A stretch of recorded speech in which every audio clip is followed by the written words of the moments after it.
राजवंशी जी, और उन्होंने इस बार बहुत बड़ा काम किया है, जो एक युवाओं को कहा है कि आपके इस क्षेत्र में चुनाव लड़े और जो आप लोगों के बीच रहेगा, आपकी समस्याओं को हल करेगा। और मैं समझती हूँ कि जो भी कार्य होंगे विकास के, वो करने में पूरा योगदान करेंगे।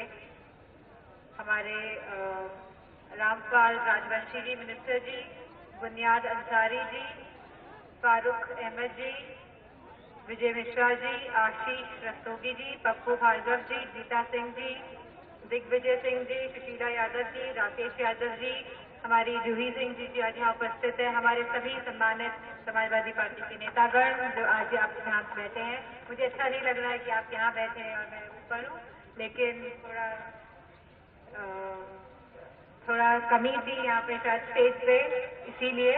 और हमारे समाजवादी पार्टी के जितने भी हमारे कार्यकर्ता आज यहाँ पे आए हैं, सभी आदरणीय बुजुर्गजन, सभी माताएं बहनें, सभी युवा लोग जो आज यहाँ उपस्थित हैं, हमारे मीडिया के कर्मी, आप सभी को सबसे पहले तो धन्यवाद और आप सबका बहुत बहुत आभार कि आप सब यहाँ पे आए हैं और इस सभा को आज आप लोगों ने सफल बनाने का जो काम किया है, आप सबको मैं धन्यवाद देती हूँ। हमारे जो प्रत्याशी हैं, हमारे प्रत्याशी मनोज राजवंशी जी, मैं आप सबसे अपील करूंगी कि जब वोटिंग की तारीख को साइकिल का बटन दबाएं और हमारे जो प्रत्याशी मनोज राजवंशी जी हैं, इनको भारी से भारी मतों से जिता के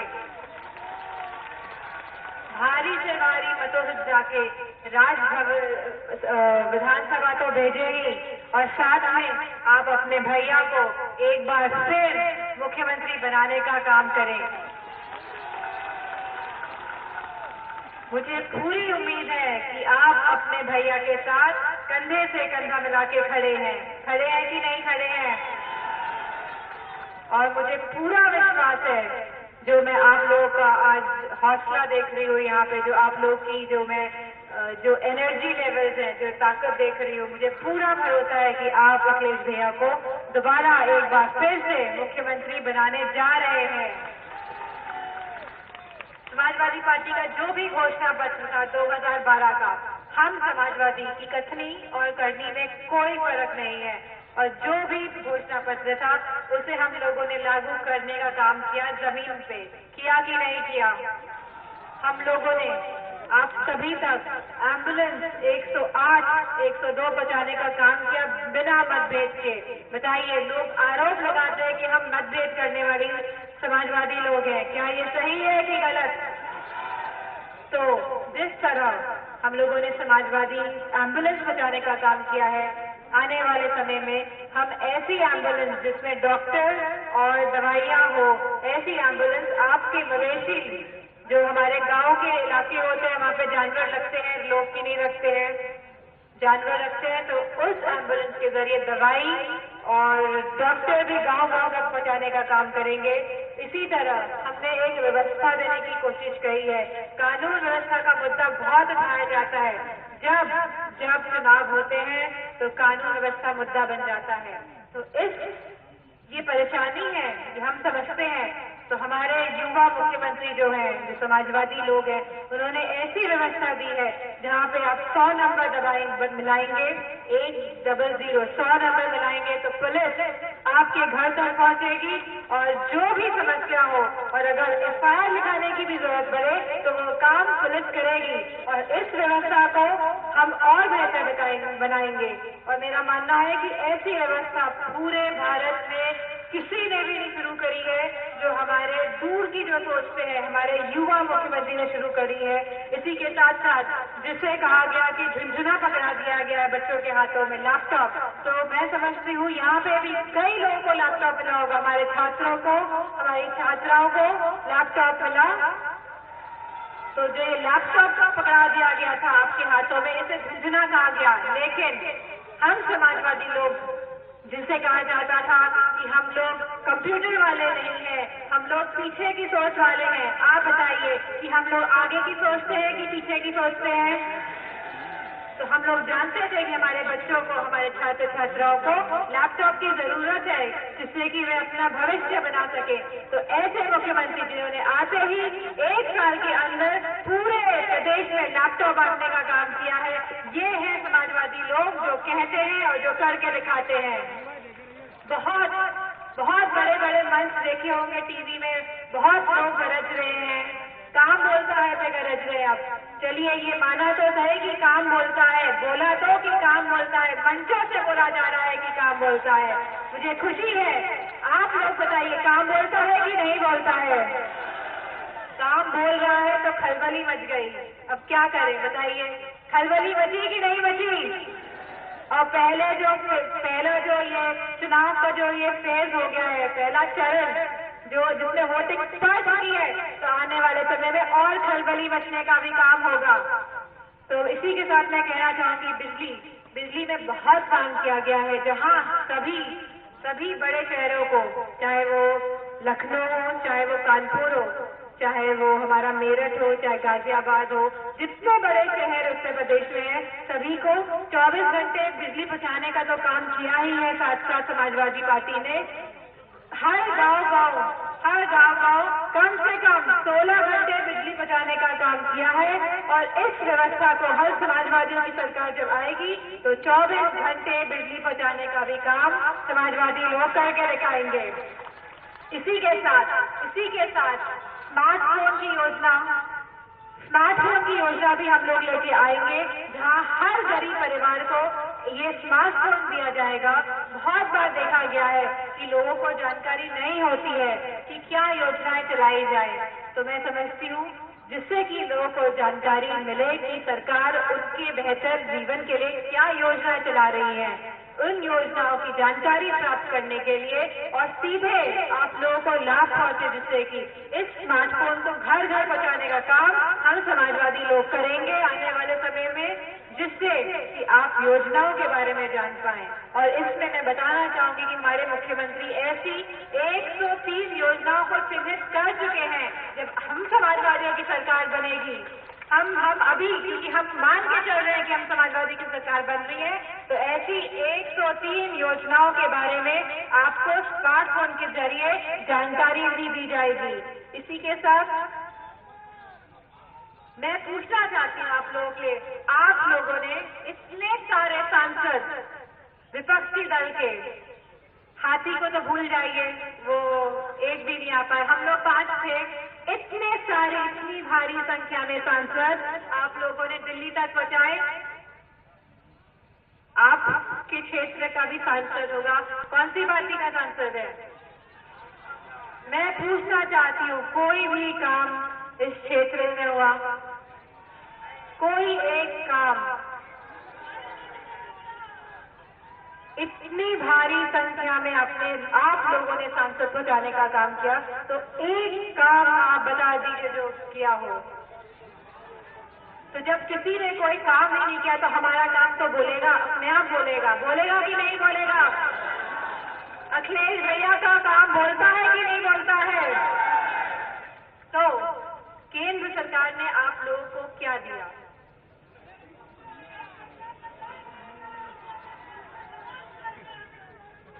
हाँ, आप लोगों को हर प्रदेश को तो दी है, पूरे देशवासियों को क्या कहा गया कि लाइन में लगिए, नोटबंदी, देशभक्ति के लाइन में लगिए। अब क्या हमको प्रमाण पत्र लेना पड़ेगा कि हम लोग देशभक्त हैं कि नहीं है? क्या प्रमाण पत्र लेके चलना पड़ेगा? अगर हम लोग बोल ही ना पाए तो क्या फायदा ऐसी सरकार का जहाँ पे लोगों को बोलने की इजाजत ना हो।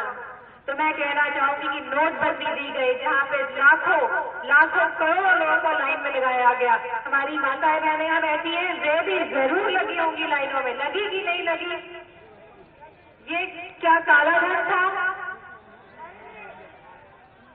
क्या आपका काला धन था? ये मैं पूछना चाहती हूँ। ये आपकी मेहनत की कमाई, आपके जो रोजगार, जो आप एक एक पैसा जमा करके रखते हैं, ये वह कमाई थी, आपकी मेहनत की कमाई थी, जो सारा का सारा बैंक खातों में जमा कर लिया गया। किसी के पास एक भी नोट बचा है 500,000 का? मेरे पास भी नहीं है, किसी के पास। अगर मिल जाएगा तो आप जेल जाएंगे, सोच लीजिएगा। ये भी नियम लागू करा गया है। तो जिस तरह मैं कहती हूँ, सब 500,000 रुपए के नोट बैंक में जमा कर लिए गए। तो क्या अब केंद्र सरकार ने बताया कि उनके पास कितना काला धन आया है? क्या आप लोगों को जानकारी प्राप्त हुई है? इतने बड़े बड़े भाषण चलते हैं घंटों के हिसाब से न्यूज चैनल्स में। क्या किसी ने भी, इतने सारे लोग दिल्ली से आके घूम रहे हैं हमारे उत्तर प्रदेश में, वोट मांगने आए हैं, इस समय आएंगे वोट मांगने, फिर चले जाएंगे वापस। मैं पूछना चाहती हूँ कि किसी ने बताया कि कितना काला धन जमा हुआ, या कितना काला धन विदेश से वापस ले आए?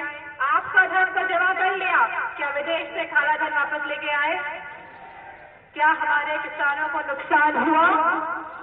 क्या हमारे गरीब भाई बहनों को नुकसान हुआ इससे? क्या हमारे युवाओं ने इसमें रोजगार खोया?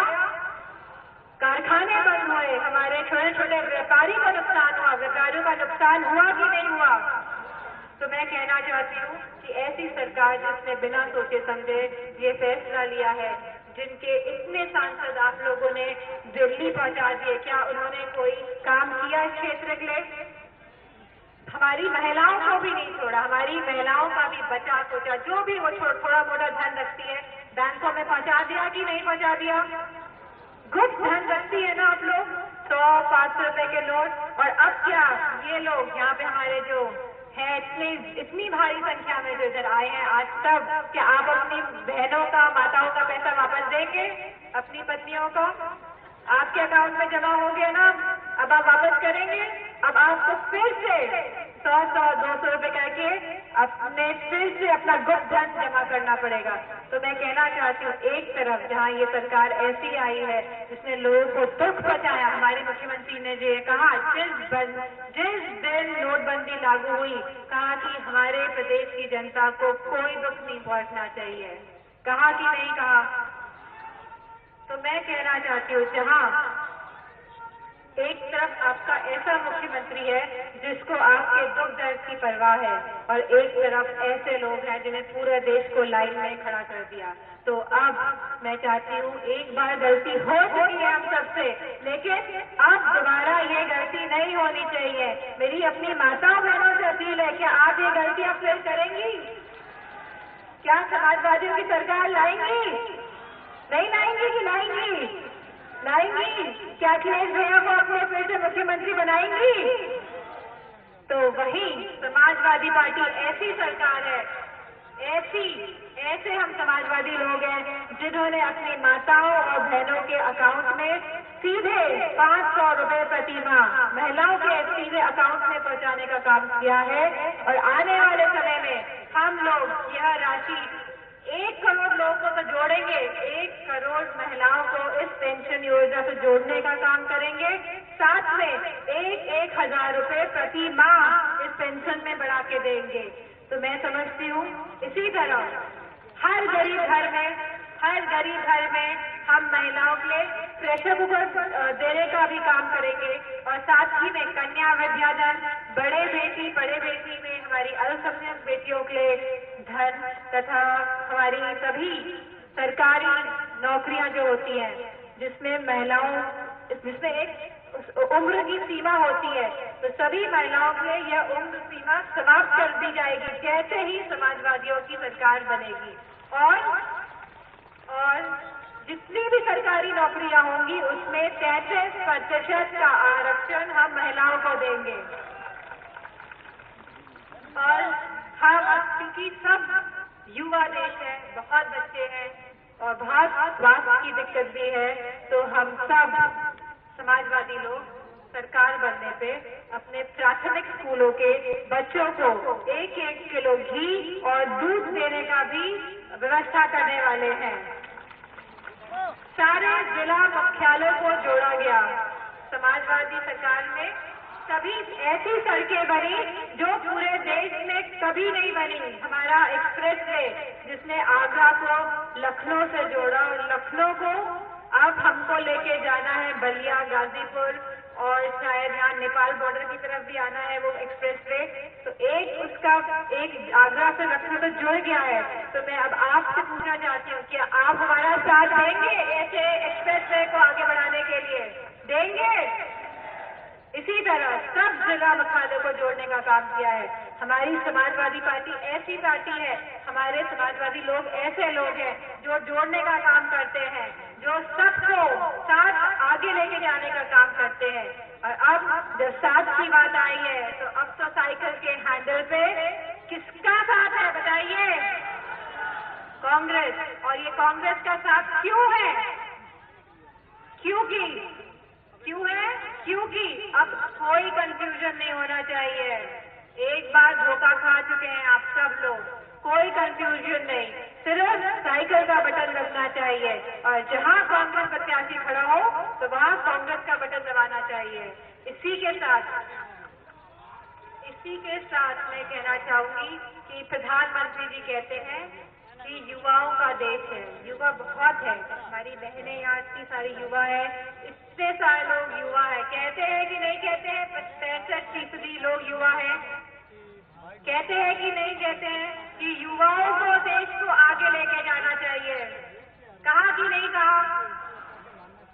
वे सही कहते हैं, क्योंकि अच्छे दिन तो आ नहीं पाए, आए, लेकिन मैं कहना चाहूंगी कि अच्छे दिन तो ना आए हैं और शायद अब भविष्य के बारे में नहीं बता सकती, लेकिन अच्छे काम करने वाला मुख्यमंत्री उत्तर प्रदेश को जरूर मिल गया है। मिल गया है कि नहीं मिल गया है?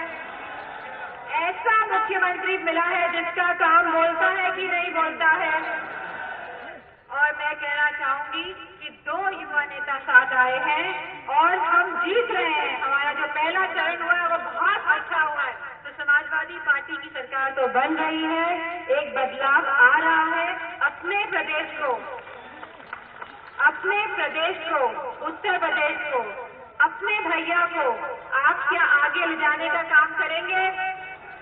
क्या उत्तर प्रदेश को प्रगति पथ पे लेके जाएंगे? जो हम लोगों ने रफ्तार उत्तर प्रदेश को दे दी है उसको और आगे बढ़ाएंगे? तो क्या करेंगे बढ़ाने के? साइकिल का बटन दबाएंगे? एक बार आप लोग लाइन में खड़े हो चुके हैं, मैं आपसे, जब आप फिर खड़े लाइन में होंगे तो आप सब साइकिल का बटन दबाने का काम करना है। बस एक बार फिर से आप सब लोगों को जब ये साइकिल का बटन दबाएंगे तो मैं समझती हूँ आप यहाँ से अपना विधायक तो चुनेंगे ही, साथ में अपने भैया को भी मुख्यमंत्री बनाने का काम करेंगे।